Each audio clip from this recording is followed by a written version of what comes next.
Hello friends, आज हम लोग यहाँ पर देखने वाले हैं रसायन विज्ञान के महत्वपूर्ण प्रश्न। ठीक है, और ये निश्चित रूप से किसी न किसी एग्जाम में, जैसे बीपीएससी हो, एसएससी हो, इन तमाम एग्जाम में ये ऑलरेडी पूछे गए प्रश्नों का संग्रह मैं आप लोगों को वीडियो के माध्यम से दे रहा हूँ। ठीक है, चलिए 1 नंबर का सवाल हम लोग देखते हैं। इसमें है, निम्नलिखित में से कौन सा एक तत्व नहीं है? ए धातु, बी अधातु, सी गैस और डी उपधातु। तो इसका सही आंसर होगा आपका गैस। तो इसका सही आंसर क्या होगा?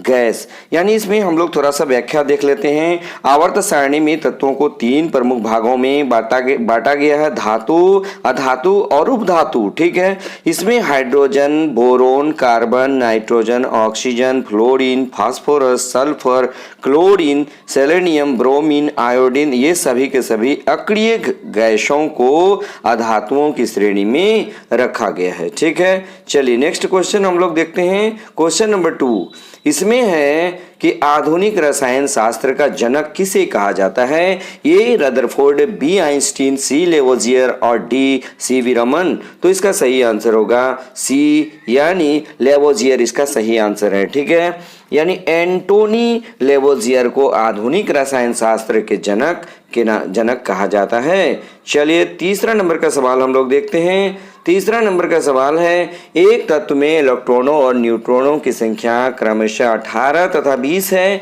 किस तत्व की द्रव्यमान संख्या क्या होगी? यानी इस तत्व की द्रव्यमान संख्या क्या होगी? अब यहाँ किस नहीं होगा, इस होगा, इस तत्व की। ठीक है, अब इसका द्रव्यमान संख्या ज्ञात करना है। हम लोग जानते हैं कि द्रव्यमान संख्या, इसका पहले ऑप्शन देख लेते हैं। ए 22, बी 2, सी 38 और डी 20। तो इसका सही आंसर क्या होगा? 38 होगा। और हम लोग इसका व्याख्या में देख लेते हैं। द्रव्यमान संख्या बराबर क्या होता है? प्रोटोनों की संख्या प्लस न्यूट्रॉनों की संख्या। तो प्रोटॉन की संख्या प्लस न्यूट्रॉन की संख्या, यानी 20 प्लस 18, तो ये 38 हो गया। ठीक है, चौथा नंबर का सवाल देखिएगा। चौथा नंबर कह रहा है, प्लूटोनियम न्यूक्लाइड के नाभिक में न्यूट्रॉनों की संख्या क्या होगी? और ये 94,242, यानी इसका एटॉमिक नंबर 94 और इसका एटॉमिक वेट कितना होता है? 242 होता है। तो अब हम लोग द्रव्यमान संख्या देख रहे हैं, 242 है और परमाणु संख्या 94 है। ठीक है, तो न्यूट्रॉनों की संख्या क्या हो जाएगा? द्रव्यमान संख्या माइनस प्रोटॉनों की संख्या, 242 माइनस कितना हो जाएगा? 94। तो वो कितना होगा? 148। इसका सही आंसर क्या होगा? 148। यानी सीधी सी बात है कि हम लोग प्लूटोनियम न्यूक्लाइड यदि देखेंगे तो इसमें क्या होगा? 242 में से कितना घटा देंगे? ये 94 घटा देंगे। तो मेरे पास कितना होगा? 148। यही 148 इसका आंसर होगा। ठीक है, नेक्स्ट हम लोग देखते हैं 5वां नंबर का सवाल। 5वां नंबर का सवाल कह रहा है, फैराडे स्थिरांक क्या है? तो ये इलेक्ट्रोलाइट की मात्रा पर निर्भर करता है। यहाँ पर ये ऐसे ही लिखा गया है। बी नंबर में देखिए, इलेक्ट्रोलाइट में पारित विद्युत धारा पर निर्भर करता है। सी विलायक के आयतन पर निर्भर करता है। और जिसमें इलेक्ट्रोलाइट घोला गया है, जिसमें क्या हो गया? इलेक्ट्रोलाइट घोला गया है। ठीक है, एक ही लाइन है। और डी नंबर, ये सार्वत्रिक स्थिरांक है, सार्वत्रिक स्थिरांक है। ठीक है, स्थिरांक है। तो ये क्या हो जाएगा? इसका डी नंबर सही होगा, यानी सार्वत्रिक स्थिरांक है। इसका क्या होगा? फैराडे स्थिरांक सार्वभौमिक स्थिरांक है। 6ठा नंबर का सवाल देखिएगा। निम्न में से किसका पीएच मान 7 है? ए शुद्ध पानी, बी उदासीन विलयन, सी क्षारीय विलयन, डी अम्लीय विलयन और उपर्युक्त में से कोई नहीं, या उपर्युक्त में से एक से अधिक। तो इसका सही आंसर होगा 6 नंबर का ई नंबर होगा, यानी कि एक से अधिक इसका होगा। उदासीन विलयन का पीएच मान 7 होता है। शुद्ध जल का उदासीन माना जाता है, अतः इसका पीएच मान 7 होगा। वर्षा का पानी जल का शुद्ध रूप है, तो इसलिए हम लोग जो है ये इसका पीएच मान क्या मानेंगे? इसका आंसर क्या होगा? उपर्युक्त में से कोई नहीं, या उपर्युक्त में से एक से अधिक। ठीक है, उसके बाद 6ठा नंबर में देखिएगा, पानी का पीएच मान है। ए 4, बी 7, सी 12 और डी 18। तो इसका सही आंसर होगा बी, यानी पानी का पीएच मान कितना होता है? 7 होता है। ठीक है, नेक्स्ट नंबर हम लोग देखते हैं 8 नंबर। 8 नंबर कह रहा है एक घोल का पीएच मान 3 से 6 बदलता है। H+ आयन की सांद्रता ए 3 गुना बढ़ जाएगी, बी 3 गुना कम हो जाएगी, सी 10 गुना कम हो जाएगी, डी 1000 गुना कम हो जाएगी। तो इसका सही आंसर होगा डी नंबर, यानी 1000 गुना कम हो जाएगी। ठीक है, नेक्स्ट हम लोग देखते हैं 9वां नंबर का सवाल। ब्रोमीन होती है ए रंगहीन गैस, बी भूरी ठोस, सी अत्यंत ज्वलनशील गैस, डी लाल द्रव। तो इसका सही आंसर क्या होगा? डी लाल द्रव, यानी ब्रोमीन क्या होता है? लाल द्रव होता है। ठीक है, ब्रोमीन क्या होता है? गहरा लाल रंगधारी तीक्ष्ण गंध वाला वाष्पशील द्रव है। ब्रोमीन का परमाणु क्रमांक 35 होता है तथा यह कमरे के ताप पर द्रव अवस्था में रहता है। यह अज्वलनशील तथा जल में अल्प विलेय है। ब्रोमीन वर्ग 17 का सदस्य है, जिसे हैलोजन वर्ग के नाम से भी जाना जाता है। ठीक है, चलिए 10 नंबर का सवाल देखिएगा। वेल्डिंग में प्रयोग होने वाली गैसें हैं ये ऑक्सीजन तथा हाइड्रोजन, बी ऑक्सीजन तथा नाइट्रोजन, सी ऑक्सीजन तथा एसिटिलीन और डी हाइड्रोजन तथा एसिटिलीन। तो इसका सही आंसर होगा सी ऑक्सीजन तथा एसिटिलीन। इसका सही आंसर क्या होगा? ऑक्सीजन तथा एसिटिलीन। यानी कि अब इसमें देखिए गैस वेल्डिंग एक प्रक्रिया है जिसमें एसिटिलीन और ऑक्सीजन अभिक्रिया द्वारा ताप के माध्यम से धातुओं को पिघलाकर जोड़ने अथवा ठीक करने का काम किया जाता है। ऑक्सी एसिटिलीन वेल्डिंग सबसे अधिक प्रचलित विधि होता है। चलिए 11 नंबर का सवाल देखिए। गैल्वेनाइज्ड लोहे के पाइप पर परत होती है ए जस्ते की, बी पारे की, सी लेड की, डी क्रोमियम की। तो इसका सही आंसर होगा 11 नंबर का ए, यानी कि जस्ते की। यानी लोहे एवं इस्पात के जंग से सुरक्षित रखने के लिए इस पर जस्ते की पतली परत चढ़ाने की विधि को यसद लेपन या गैल्वेनाइजेशन कहते हैं, इसलिए इसका आंसर ये होगा। ठीक है, चलिए उसके बाद 12 नंबर का सवाल देखिए। कपड़े साफ करने में प्रयोग होने वाले डिटर्जेंट, कपड़े साफ करने में प्रयोग होने वाले डिटर्जेंट हैं ए कार्बोनेट, बी बाइकार्बोनेट, सी बिस्मथ और डी सल्फोनेट। तो इसका सही आंसर होगा डी सल्फोनेट। अगर हम लोग थोड़ा सा देख लेते हैं तो इसका व्याख्या, तो डिटर्जेंट आद्रक अथवा आद्रकों के यौगिक होते हैं जो तनुकृत अवस्था में सफाई के गुण को प्रदर्शित करते हैं। वस्तुतः ऐसे पदार्थ एल्किल बेंजीन सल्फोनेट्स होते हैं। डिटर्जेंट कठोर जल में भी आसानी से घुलनशील होता है। ठीक है, 13 नंबर का सवाल देखिएगा।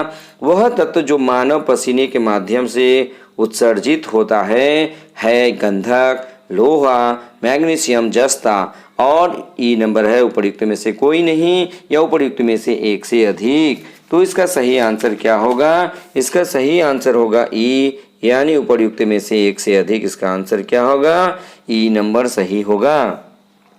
यानी पसीना मुख्य रूप से पानी से निर्मित होता है, परंतु इसमें खनिज, अम्ल और यूरिया भी मौजूद रहते हैं। पसीने में मुख्य रूप से sodium, potassium, calcium, magnesium, zinc, iron तत्व पाए जाते हैं।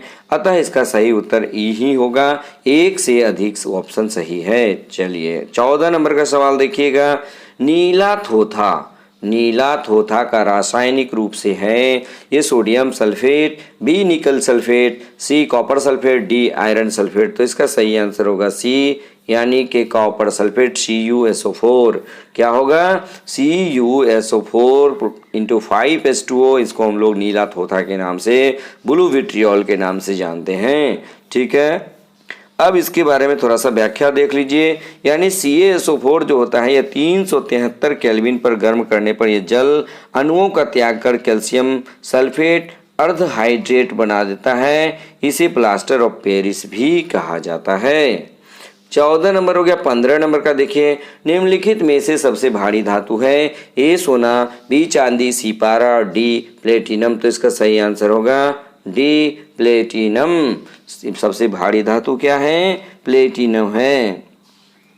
यानी देखिए बहुत इंपॉर्टेंट क्वेश्चन है कि सबसे भारी धातु कौन सा है, प्लेटिनम। भारी का तात्पर्य है घनत्व से। उपर्युक्त विकल्पों में से प्लेटिनम सर्वाधिक घनत्व गुणधर्म वाला धातु है जिसका घनत्व 21.45 ग्राम प्रति घन सेंटीमीटर होता है।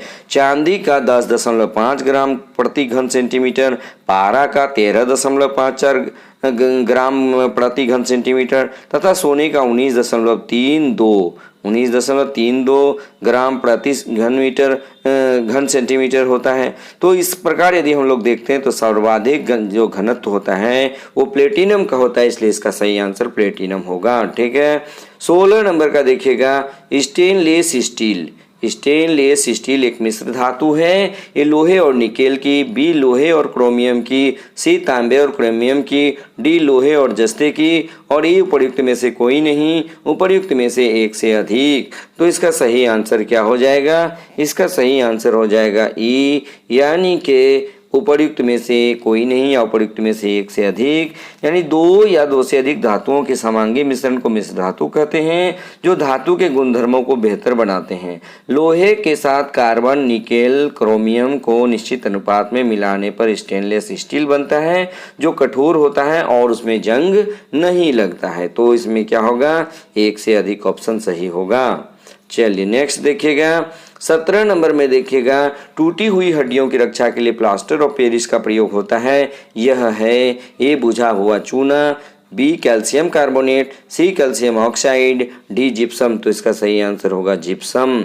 टूटी हुई हड्डियों की रक्षा के लिए जिप्सम का प्रयोग किया जाता है और इसका सूत्र होता है CaSO4 × ½ H2O।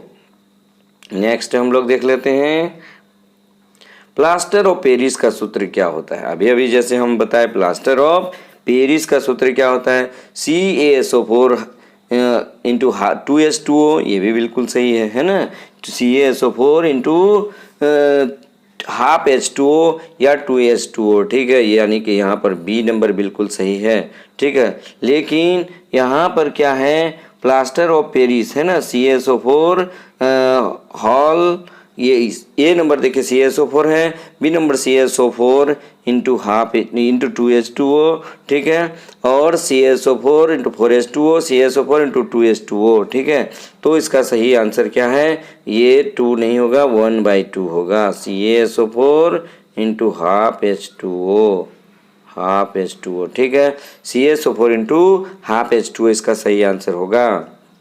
ठीक है, 19 नंबर का देखिएगा, 19 नंबर कह रहा है एक हाइड्रोकार्बन जिसमें कार्बन के 2 परमाणु द्विबंध द्वारा जुड़े होते हैं कहलाता है। ये क्या कहलाता है, एल्केन, एल्किन, एल्काइन आयनिक बंध। तो इसका सही आंसर होगा बी एल्किन, इसका सही आंसर होगा। यानी कि एल्किन क्यों होगा, केवल कार्बन तथा हाइड्रोजन युक्त यौगिक हाइड्रोकार्बन कहलाते हैं। कार्बन कार्बन द्विबंध वाले असंतृप्त श्रृंखला को एल्कीन कहा जाता है और इसका सामान्य सूत्र CnH2n होता है। ठीक है, नेक्स्ट देखिएगा 20 नंबर का सवाल, सिरके का रासायनिक नाम क्या है। तो ये methanol, B ethanol, C acetic acid, D ethyl acetate और इसका सही आंसर होगा सी, यानी सिरके का रासायनिक नाम होता है एसिटिक एसिड। चलिए 20 नंबर हो गया। 21 नंबर में देखिए, निम्नलिखित में कौन सा अम्ल सिरके में उपस्थित होता है। सेम क्वेश्चन है। हाइड्रोक्लोरिक अम्ल, बी साइट्रिक अम्ल, सी ऑक्जेलिक अम्ल और डी एसिटिक अम्ल। तो इसका सही आंसर होगा डी एसिटिक अम्ल। ठीक है, इसका क्या सही उत्तर होगा, एसिटिक अम्ल, यानी CH3COOH।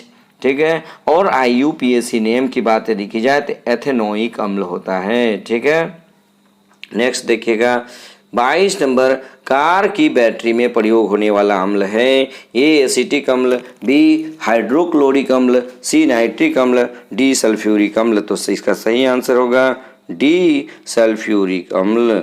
कार की बैटरी में सल्फ्यूरिक अम्ल का प्रयोग होता है या बैटरी में विद्युत अपघट्य के रूप में प्रयोग किया जाता है जिसका उद्देश्य रासायनिक अभिक्रियाओं द्वारा विद्युत ऊर्जा उत्पन्न करना है।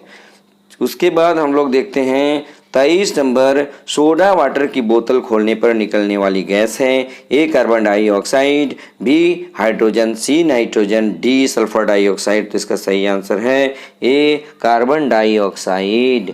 यानी सोडा वाटर की बोतल खोलने पर निकलने वाली गैस कार्बन डाइऑक्साइड होता है, जो उच्च दाब पर सोडा बोतल में अंतः क्षेपित की जाती है। उसके बाद हम लोग देखते हैं 23 नंबर का सवाल, 23 तो हो गया। 24 नंबर का सवाल, इसमें है खनिज क्या है? ए द्रव, बी अकार्बनिक ठोस, सी गैस और डी उपर्युक्त सभी। तो इसका सही आंसर होगा अकार्बनिक ठोस, यानी खनिज क्या है? अकार्बनिक ठोस है। उसके बाद हम लोग देखते हैं 24 नंबर का सवाल, 25 नंबर का सवाल। 25 नंबर है, वर्ष 1945 में नागासाकी में गिराए गए बमों में कौन सा विस्फोटक प्रयुक्त किया गया था? A sodium, B potassium, C plutonium, D uranium. तो इसका सही आंसर होगा सी प्लूटोनियम। 1945 में 6 अगस्त को नागासाकी में गिराया गया बम में क्या था? प्लूटोनियम था। ठीक है। उसके बाद हम लोग देखते हैं 26 नंबर, एक ही प्रकार का परमाणु निम्न में से किस में मिलता है? खनिज यौगिक, खनिज मिश्रण, प्राकृतिक तत्व और डी उपर्युक्त में से कोई नहीं। तो इसका सही आंसर होगा सी प्राकृतिक तत्व, क्योंकि एक ही प्रकार के परमाणुओं से बनने वाले जो चीज होता है उसको हम लोग क्या कहते हैं? तत्व कहते हैं। उसको क्या कहते हैं? एक ही प्रकार का परमाणु प्राकृतिक तत्व में ही मिलता है। नेक्स्ट हम लोग देखते हैं 27 नंबर, सबसे अधिक क्रियाशील धातु कौन सी है? A sodium, B calcium, C iron, D potassium. तो इसका सही आंसर होगा डी पोटेशियम, यानी पोटेशियम सबसे अधिक क्रियाशील धातु है। यदि क्रियाशीलता देखा जाए तो पोटेशियम के बाद सोडियम, सोडियम के बाद कैल्शियम, कैल्शियम के बाद iron. Potassium, sodium, calcium, iron, आप इसको याद रख लीजिएगा। ठीक है। नेक्स्ट देखिएगा 28 नंबर, वनस्पति तेल से वनस्पति घी बनाने में प्रयुक्त होने वाली गैस है। A hydrogen, B oxygen, C nitrogen, D carbon dioxide. तो इसका सही आंसर होगा ए, यानी हाइड्रोजन। वनस्पति तेल से वनस्पति घी बनाने में प्रयुक्त होने वाली गैस है हाइड्रोजन। ठीक है।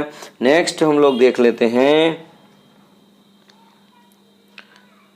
29 नंबर का, आयोडीन कृत लवण में रहता है। ए मुक्त iodine, B calcium iodide, C magnesium iodide और डी पोटेशियम आयोडाइड। तो इसका सही आंसर है पोटेशियम आयोडाइड।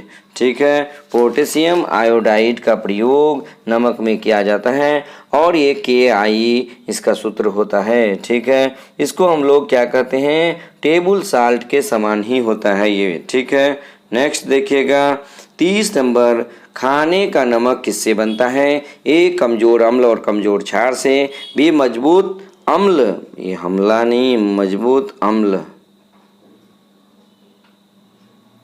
मजबूत अम्ल और मजबूत क्षार से, सी कमजोर अम्ल और मजबूत क्षार से, डी मजबूत अम्ल और कमजोर क्षार से। तो इसका सही आंसर होगा बी। सही आंसर क्या होगा? बी, यानी मजबूत अम्ल और मजबूत क्षार से खाने का नमक यानी NaCl बनता है। ठीक है। तो आज हम लोग इस प्रकार यहाँ पर 30 प्रश्नों को देखें और इसके बाद अगले वीडियो में फिर इसके आगे हम लोग देखेंगे। और ये सीरीज बहुत ही इम्पोर्टेंट है, आप ज़रूर 1 से 2 बार देख लीजिएगा ताकि आपका जो जितना भी क्वेश्चन आप पढ़े होते हैं पहले से वो रिवीजन एक बार हो जाता है। ठीक है। बस आज के वीडियो में इतना ही। धन्यवाद।